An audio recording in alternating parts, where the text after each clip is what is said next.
پاکستان تحریک انصاف کے چیئرمین عمران خان نے موروثیت کے تابوت میں آخری کیل ٹھونک دیا ہے اور اب عمران خان کے اس اقدام کی وجہ سے پاکستان کی سیاست میں موروثیت کو فروغ دینے والے خاندانوں کی کانپیں ٹانگ گئی ہیں۔ عمران خان نے پاکستان تحریک انصاف کی باغ ڈور اپنے کسی رشتہ دار، اپنی بہن یا اپنے کسی اور عزیز کو نہیں دی، بلکہ ایک عام ورکر، کارکن اور ایک قانون دان کے حوالے کی ہے۔ پاکستان اور دنیا بھر میں دیکھنے اور سننے والوں کو الفت مغل کا سلام۔ آپ میرا یوٹیوب چینل اور فیس بک پیج دیکھ رہے ہیں۔ کسی پنڈ کی کہانی ہے کہ ایک مراسی کے بچے نے اپنے والد سے پوچھا کہ بابا جب چودھری مر جائے گا تو پنڈ کا چودھری کون ہوگا؟ تو مراسی کے والد نے کہا کہ اس کا بیٹا وہ پنڈ کا چودھری بنے گا۔ تو بچے نے پوچھا کہ اگر وہ بچہ مر گیا تو کون بنے گا؟ اس نے کہا اس کا بیٹا بنے گا۔ تو پھر مراسی کے بچے نے پوچھا کہ اگر وہ مر گیا پھر کون مرے گا؟ تو مراسی نے مسکرا کر کہا کہ بیٹا پورا پنڈ مر جائے آپ کی باری نہیں آنے والی۔ پاکستان کی سیاست میں اور پاکستان کے 25 کروڑ عوام کو چند خاندانوں نے مراسی سے زیادہ اہمیت نہیں دی، کبھی بھی نہیں دی۔ یعنی کہ جب بھی کوئی بڑا عہدہ آتا ہے تو بھائی، بہن، بیٹی، بھابھی یا پھر بھاوچ، اس طرح کے عہدے جو ہیں وہ پاکستان میں تقسیم ہوتے رہے اور عام ورکر جو ہے وہ صرف سڑکوں پر مارے کھانے کے لیے ہوتا ہے۔ لیکن پاکستان تحریک انصاف کے چیئرمین عمران خان نے اس 75 سالہ گلے سڑے نظام کے خلاف علم بغاوت بلند کیا، اور ایک ایسے وقت میں جب الیکشن کمیشن آف پاکستان کسی کی شے پر یا جو بھی معاملات ہیں اس کی بنیاد پر عمران خان کو سیاست سے آؤٹ کرنا چاہتا ہے، تو اس نے پی ٹی آئی کے انٹرا پارٹی انتخابات پر اعتراض اٹھایا اور سمجھا جا رہا تھا کہ عمران خان یہ عہدہ کبھی نہیں چھوڑے گا، اور عمران خان کو ایکسپوز کرنے کے لیے یا اس کی باتوں کو ایکسپوز کرنے کے لیے کہ شاید وہ ایسے وقت میں اپنی بہن کو، علیمہ خان کو، خاص کر کیونکہ وہ سارے معاملے کو لیڈ کر رہی ہیں، تو علیمہ خان کو وہ پارٹی کا چیئرمین نامزد کریں گے۔ لیکن عمران خان نے ایسی سوچنے والوں کو ایسا مثبت جواب دیا ہے کہ وہ اب کبھی منفی سوچ نہیں سوچیں گے پی ٹی آئی سے متعلق۔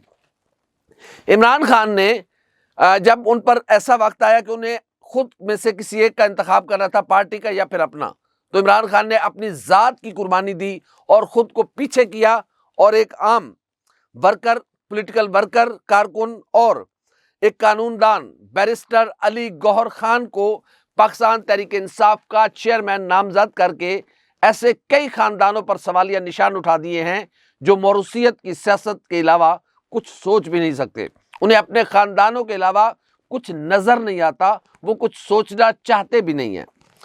اس کے علاوہ عمران خان نے پنجاب میں ڈاکٹر یاسمین راشد کو پی ٹی آئی کا صدر منتخب کیا ہے۔ پی ٹی آئی نے کے پی میں علی امین خان گنڈا پور کو صدر منتخب کیا گیا ہے۔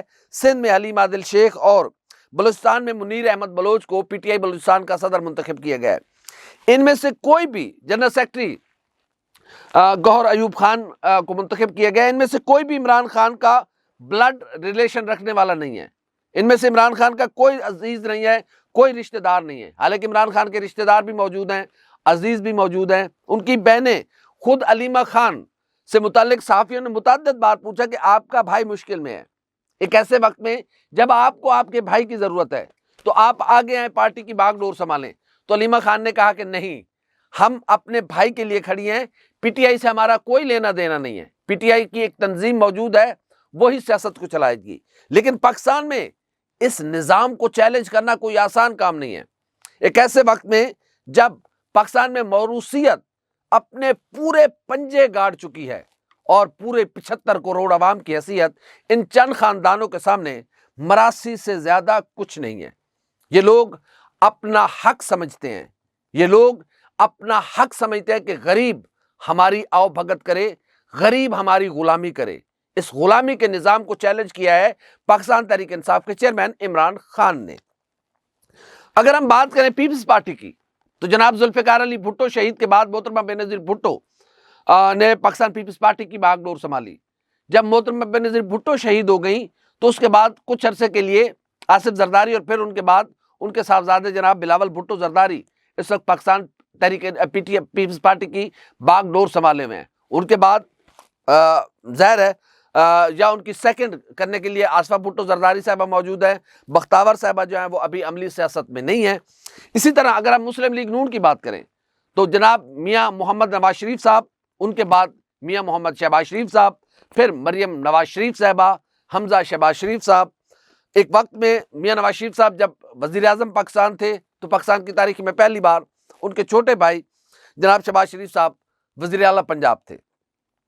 جب میاں شہباز شریف صاحب ابھی 16 ماہ کے لیے وزیر اعظم پاکستان بنے تو ایک موقع جب مسلم لیگ نون کو پنجاب میں ملا تو پاکستان کی تاریخ میں یہ بھی بات پہلی بار ہوا ہے کہ باپ وزیر اعظم تو بیٹا وزیر اعلیٰ پنجاب منتخب ہوئے۔ یہ پاکستان کی سیاست کا ایک المیہ ہے۔ اسی طرح اگر ہم بات کریں اے این پی کی تو اے این پی بھی پوری ایک موروثیت پہ کھڑی ہے۔ ہم اسفندیار ولی صاحب سے شروع کریں، اب ایم ایل ولی صاحب جو ہیں اسفندیار ولی صاحب کے بیٹے جو ہیں وہ جو اب اے این پی کے سربراہ بنے ہوئے ہیں۔ اسی طرح ہم جے یو آئی فے جو کہ مذہبی جماعت ہے مولانا فضل الرحمان صاحب کی، ہم تو ان سے کچھ اور ایکسپیکٹ کر رہے تھے کہ شاید کچھ اور ہوگا، لیکن ان میں بھی بغاوت ہوئی، جیسے کچھ لوگوں نے بغاوت کی کہ آپ یہ موروثیت کی طرف کیا جا رہے ہیں۔ مولانا فضل الرحمان نے بھی اب اپنا نائب مولانا اسد محمود کو بنا دیا ہے، یعنی کہ وہ بھی موروثیت۔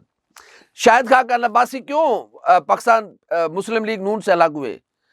چودھری نثار علی خان کو کوئی اور پرابلم نہیں تھا، وہ کیوں الگ ہوئے مسلم لیگ نون سے؟ کہ یہ دونوں شخصیات بھی موروثیت کے خلاف تھیں۔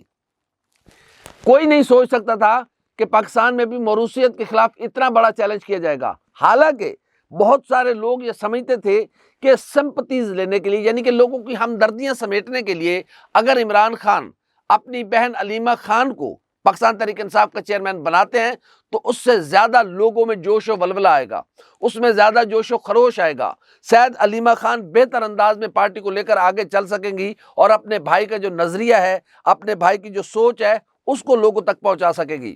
شاید عمران خان کے لیے بھی یہ اچھا ہوتا کہ ان کو کچھ ریلیف ملتا، ان کو کچھ ان کے کچھ جو کیسز ہیں اس میں کچھ کمی آتی، کچھ معاملات طے ہوتے، لیکن عمران خان نے اپنی ذات کو پیچھے رکھا ہے۔ عمران خان ہمیشہ سے موروثیت کے خلاف رہے ہیں۔ جب بھی کبھی ان سے بات کی گئی ہے، کسی بھی جرنلسٹ نے ان سے سوال کیا ہے تو انہوں نے ہمیشہ اس موروثیت کی سیاست کی نفی کی ہے، اور اب عمران خان نے عمل سے ثابت کیا ہے کہ وہ موروثیت کے خلاف ہیں۔ بہت سارے لوگ باتیں کر رہے ہیں کہ انٹرا پارٹی انتخابات میں یہ ہوا، انٹرا پارٹی انتخابات میں یہ ہوا۔ اکبر ایس بابر صاحب کیا کرنے گئے تھے؟ مجھے حیرت ہے، اکبر ایس بابر صاحب ایک وکیل بھی ہیں، قانون دان بھی ہیں، اچھے خاصے شریف آدمی لگتے ہیں، لیکن معلوم نہیں کہ وہ کیوں کبھی اپنی سوچ بھی سوچ لیا کریں۔ اللہ نے آپ کو آزاد انسان بنایا ہے، کوئی اپنا کام بھی کر لیا کریں۔ آپ نے خود کیا کیا پی ٹی آئی کے ساتھ؟ اگر آپ پی ٹی آئی کے ساتھ مخلص ہوتے، آپ تو پتہ نہیں کن ہاتھوں میں استعمال ہو رہے ہیں اکبر ایس بابر صاحب، لیکن ایک دن آئے گا، وعدہ ہوا آپ سے، ایک دن آئے گا، ہر انسان کے اندر بھی ایک انسان ہوتا ہے جو ہمیشہ سچ بولتا ہے، ایک دن آئے گا کہ آپ اپنی غلطیوں کا اعتراف کریں گے۔ دیکھیں، عمران خان کو جو اپنی بہن کو چیئرمین پی ٹی آئی منتخب نہیں کروا رہے تھے، وہ اپنے کسی کزن کو، وہ اپنے کسی چچا زاد بھائی کو، وہ اپنے کسی خالہ زاد بھائی کو وہ چیئرمین پی ٹی آئی منتخب نہیں کروا رہے تھے۔ انہوں نے ایک وکیل قانون دان پہ اعتماد کیا ہے، اور پاکستان ایک قانون دان نے بنایا تھا۔ تو عمران خان نے جس نظام کو چیلنج کیا ہے، یقیناً آنے والے دنوں میں اب یہ پاکستان کے عوام پر بھی منحصر ہے۔ یہ عوام خالی بریانی کی پلیٹ پہ خوش نہ ہوا کرے۔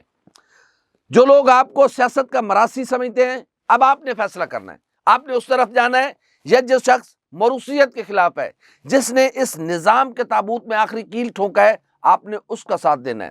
اگر آپ سیاست کے مراثی بن کے جینا چاہتے ہیں تو یہ آپشن آپ کے پاس کھلا ہے۔ آپ رہیں، جھنڈا اٹھائے رکھیں۔ آپ جھنڈا اٹھائے رکھیں گے، آپ کے بعد آپ کے بچے، ان کے بعد ان کے بچے، ان کے بعد ان کے بچے۔ آپ مراثی ہیں، ہم مراثی ہیں، یہ کوئی نہ سوچے کہ کبھی تو میرا بیٹا بھی کسی پارٹی کا سربراہ بنے گا۔ ایسا نہیں ہے، اس نظام میں ایسا نہیں ہے۔ ایک شخص نے اس نظام کو چیلنج کیا ہے، اور اس شخص کا نام ہے عمران خان۔ ہمیشہ اپنی نسلوں کا بہتر سوچنا چاہتے ہیں، ایسے لوگوں پہ پیچھے کھڑے ہوں جس میں آپ کو اعتماد ہو کہ 10 سال بعد، 15 سال بعد، 20 سال بعد ایک دن آپ کی باری ضرور آئے گی، لیکن کبھی ایسی لائن میں کھڑا نہ ہو جہاں پھر آپ 99 پہ پہنچے۔ وہ لڈو کی ایک گیم ہے کہ انسان ایک سے شروع ہوتا ہے، اور جب 99 پہ جاتا ہے تو پھر واپس آ جاتا ہے۔ اگر آپ نے ساری زندگی سیاست کا مراثی بن کے رہنا ہے تو آپ کی مرضی۔ اگر آپ اپنے بچوں کا مستقبل دیکھنا چاہتے ہیں اور یہ سوچ سکتے ہیں کہ کبھی آپ کا بچہ بھی وزیر اعظم بن سکتا ہے، آپ کا بچہ بھی چیف جسٹس آف پاکستان بن سکتا ہے، آپ کا بچہ بھی بڑے بڑے عہدے لے سکتا ہے، وہ وفاقی وزیر بن سکتا ہے، وہ گورنر بن سکتا ہے، وہ ایم پی اے بن سکتا ہے، وہ ایم این اے بن سکتا ہے، وہ سینیٹر بن سکتا ہے۔ یہ آپ نے سوچنا ہے۔ اگر آپ موروثیت کی لائن میں کھڑے رہیں گے تو مراسی کے بچوں کی باری نہیں آنے والی۔ اگر آپ لائن چینج کریں گے اور ایسی لائن میں کھڑے ہوں گے جہاں پہ آپ کو یقین ہوگا کہ آج نہیں تو کل، کل نہیں تو پرسوں، میں نہیں تو میرا بیٹا، اس کا بیٹا نہیں تو اس کا بیٹا ایک دن لازمی ایسی لائن میں آئے گا کہ وہ بھی وزیر اعظم بنے گا، وہ بھی صدر پاکستان بنے گا، وہ بھی ایم این اے بنے گا، وہ بھی ایم پی اے بنے گا، وہ بھی سینیٹر بنے گا۔ یہ فیصلہ اب آپ نے کرنا ہے۔ کسی ایک شخص نے نظام کو للکارا ہے، وہ شخص کا نام عمران خان ہے۔ وہ اس وقت جیل کی چکی میں بند ہے، وہ پابند سلاسل ہے، لیکن اس نے اپنی ذات کو پیچھے رکھ کر پارٹی کو آگے رکھا ہے، اور اس نے سیاست کے نظام کو ایک ایسا چیلنج کیا ہے جس سے یقیناً موروثیت کی کانپیں ٹانگ گئی ہیں اور بہت سارے لوگوں کی نیندیں حرام ہو گئی ہیں۔ ہماری ویڈیو آپ کو کیسی لگی؟ لائک کریں، کامنٹ کریں، سبسکرائب کریں، بیل آئیکن کے بٹن کو دبائیں تاکہ جو بھی ہماری ویڈیو ہے وہ سب سے پہلے آپ تک پہنچے۔ اللہ حافظ ناصر۔